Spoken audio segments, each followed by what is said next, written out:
ក្រោយមានសេចក្តីថ្លែងការណ៍របស់រុស្ស៊ីតាមរយៈលោកប្រធានាធិបតី Vladimir Putin អំពីការអាចនឹងយល់ព្រមទៅលើសំណើនៃបទឈប់បាញ់នេះធ្វើឲ្យប្រធានាធិបតីអ៊ុយក្រែនលោក Volodymyr Zelensky បានរិះគន់ខ្លាំងៗឆ្លើយតបទៅនឹងភាពមិនច្បាស់លាស់នេះដោយលោកបានហៅថាការថ្លែងការណ៍របស់លោក Putin គឺបង្កប់ដោយឧបាយកលលោក Zelensky បាននិយាយនៅក្នុងសន្ទរកថារបស់លោកថាបច្ចុប្បន្ននេះយើងទាំងអស់គ្នាបានស្ដាប់ឮសម្ដីដែលអាចទាយទុកជាមុនបាននិងជាឧបាយកលបំផុតរបស់លោក Putin នៅក្នុងការឆ្លើយតបទៅនឹងគំនិតនៃបទឈប់បាញ់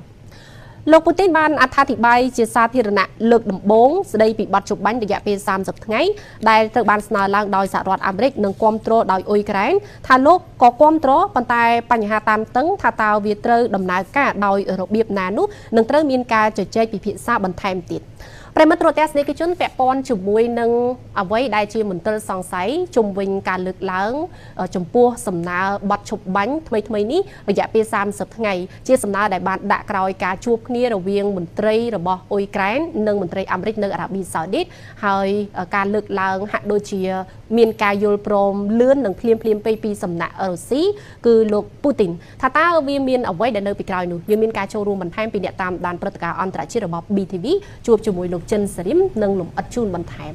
លោកសារីមឥឡូវនេះយើងបានដឹងហើយអំពីពន្លឺនៃបទឈប់បាញ់រយៈពេល30ថ្ងៃនៅក្នុងសង្គ្រាមនៅអ៊ុយក្រែនក្រោយការលើកឡើងរបស់លោកពូទីនថាលោកអាចនឹងយល់ព្រមចំពោះសំណើនោះប៉ុន្តែត្រូវមានការជជែកពិភាក្សាទៅលើច្រើនទៀតថាតើមើលទៅហេតុអ្វីបានជាលោកពូទីនហាក់ប្រកល់នៅសញ្ញានៃការយល់ព្រមលឿនបែបនេះបាទចំពោះការប្រកាសយល់ព្រមនិងគាំទ្រគម្រោង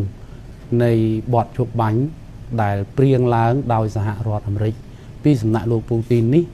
គឺលោកពូទីនបានបង្ហាញនៅការពេញចិត្តហើយលោកគាំទ្រចំពោះសំណើនៃបទឈប់បាញ់ប៉ុន្តែទន្ទឹមគ្នានេះ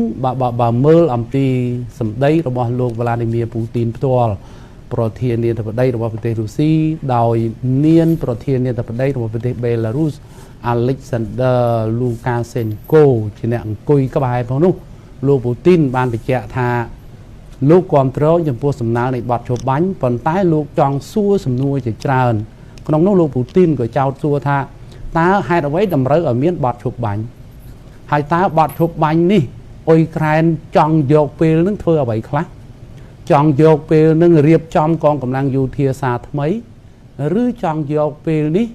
ដើម្បីចល័តកងទ័ពរបស់ខ្លួនដើម្បីប្រយុទ្ធបន្តជាមួយរុស្ស៊ីឬក៏ភាគីអ៊ុយក្រែនចង់យកពេលនេះនៃបទឈប់បាញ់រយៈពេល30ថ្ងៃនេះដើម្បីដឹកជញ្ជូនគ្រឿងយុទ្ធោបករណ៍ដែលផ្ដល់ឲ្យដោយសហរដ្ឋអាមេរិកនិងសម្ព័ន្ធមិត្តលោកខាងលិចឬក៏យ៉ាងណាទន្ទឹមនឹងសំណួរនេះដែរលោកពូទីនក៏មានលក្ខខណ្ឌដែរអញ្ចឹងថ្មីត្បិតតែលោកពូទីនឯកភាពចំពោះកិច្ចព្រមព្រៀងនៃបទឈប់បាញ់ដែលព្រៀងឡើងដោយសហរដ្ឋអាមេរិករយៈពេល30ថ្ងៃសម្រាប់អ៊ុយក្រែននិងរុស្ស៊ីអនុវត្តនៅពេលខាងមុខនេះ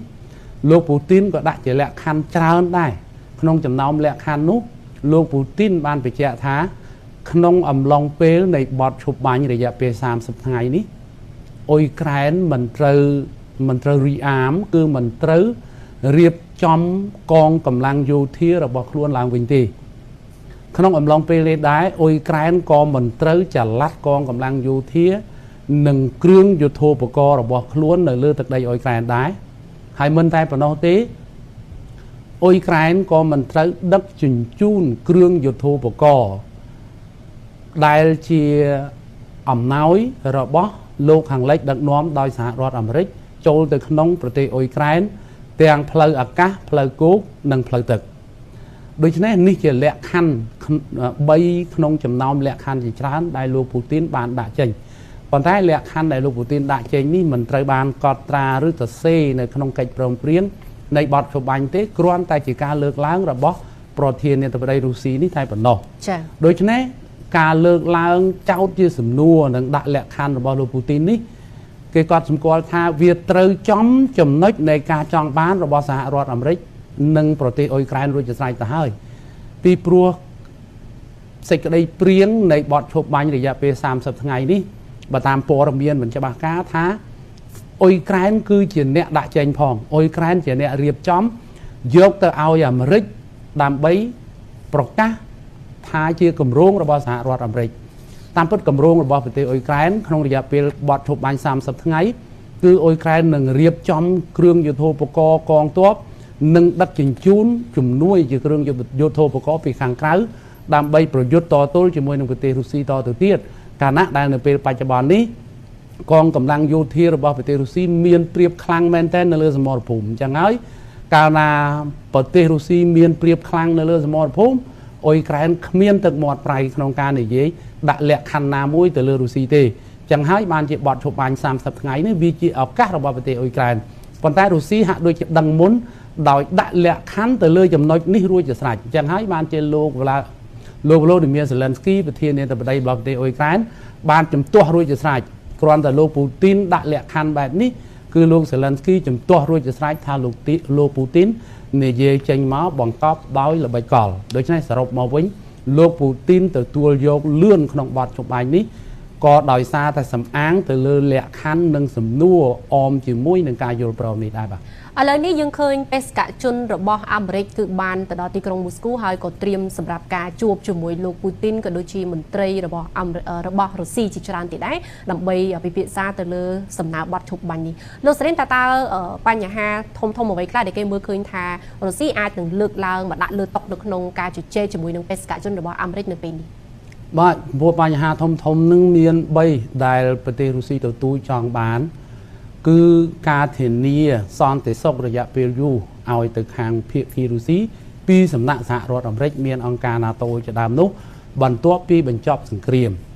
ពីព្រោះក្នុងកិច្ចចរចារវាងសហរដ្ឋអាមេរិកនិងអ៊ុយក្រែនរវាងសហរដ្ឋអាមេរិកនិងប្រទេសរុស្ស៊ីនេះគឺមិនត្រឹមតែកិច្ចចរចាក្នុងការបង្កើតឲ្យមានកិច្ចព្រមព្រៀងបទឈប់បាញ់រយៈពេល30ថ្ងៃនេះទេគឺភាគីទាំងពីរត្រូវពិភាក្សាគ្នាផងដែរអំពីដំណើរការឈានឆ្ពោះទៅរកការបញ្ចប់សង្គ្រាមទាំងស្រុងនៅក្នុងប្រទេសអ៊ុយក្រែន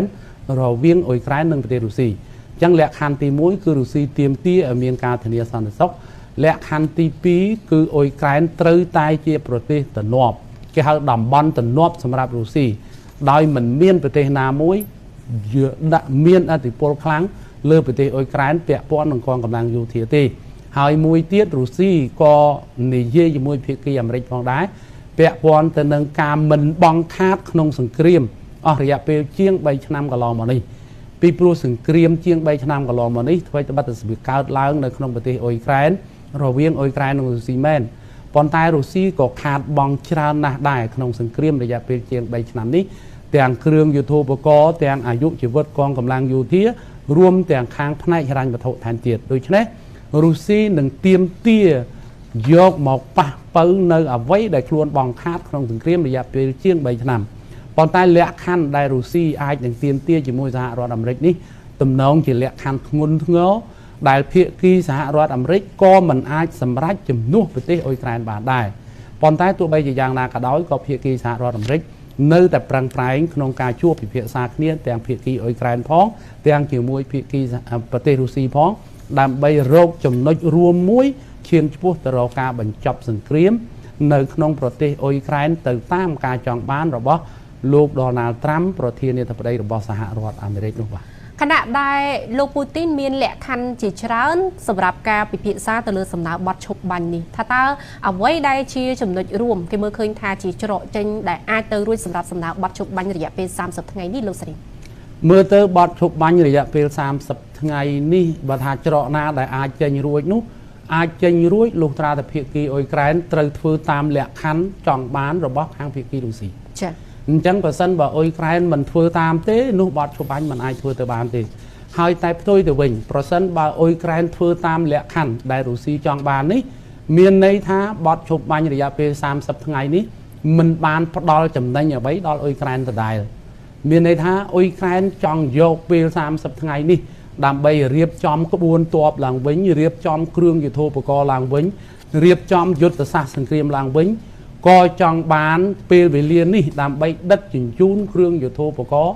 ដែលផ្ដល់ឲ្យដោយសហរដ្ឋអាមេរិកនិងបណ្ដាប្រទេសនៅលោកខាងលិចជាសម្ព័ន្ធមិត្តដែរប៉ុន្តែលក្ខខណ្ឌគ្រាន់តែលោកពូទីនលើកចេញមកគឺចំចំណុចដែលអ៊ុយក្រែនចង់ធ្វើនេះទៅហើយអញ្ចឹងប្រសិនបើអ៊ុយក្រែនទទួលយកលក្ខខណ្ឌរបស់ខាងភាគីរុស្ស៊ី មានន័យថាបត់ឈប់បាញ់រយៈពេល30ថ្ងៃនេះគ្រាន់តែមិនឲ្យលន់ឬស្នូក្របកភ្លើងតែប៉ុណ្ណោះចំពោះអ៊ុយក្រែនគឺមិនបានផលចំណេញអ្វីទេអ្វីដែលបាត់បង់នៅដដែលរុស្ស៊ីដែលវាយប្រហារមានព្រៀបនៅលើសមរភូមិគ្រប់គ្រងប្រមាណគឺរុស្ស៊ីនៅតែគ្រប់គ្រងប៉ុណ្ណឹងដដែលអញ្ចឹងច្រកមានតែមួយទេអ៊ុយក្រែនទទួលយកតាមលក្ខខណ្ឌរបស់ប្រទេសរុស្ស៊ីទើបកើតមានបទឈប់បាញ់តែបើអ៊ុយក្រែនមិនទទួលយកតាមលក្ខខណ្ឌទេទំនងជារុស្ស៊ីក៏មិនឯកភាពឲ្យមានបទឈប់បាញ់រយៈពេល30ថ្ងៃដែលធ្វើសេចក្តីព្រៀងឡើងដោយសហរដ្ឋអាមេរិកនោះដែរបាទយើងនឹងតាមដានបន្តទៀតពីលទ្ធផលជាក់ស្ដែងនៃជំនួបរវាងបេសកជនរបស់អាមេរិកទៅកាន់ទីក្រុងមូស្គូថាតើនឹងមានអ្វីដែលជាផ្លែផ្កាសម្រាប់ឈានទៅរកបទឈប់បាញ់រយៈពេល30ថ្ងៃនេះមានអ្វីថ្មីនឹងជម្រាបជូនដល់ទស្សនិកជននៅពេលក្រោយអរគុណលោកស្រីអរគុណ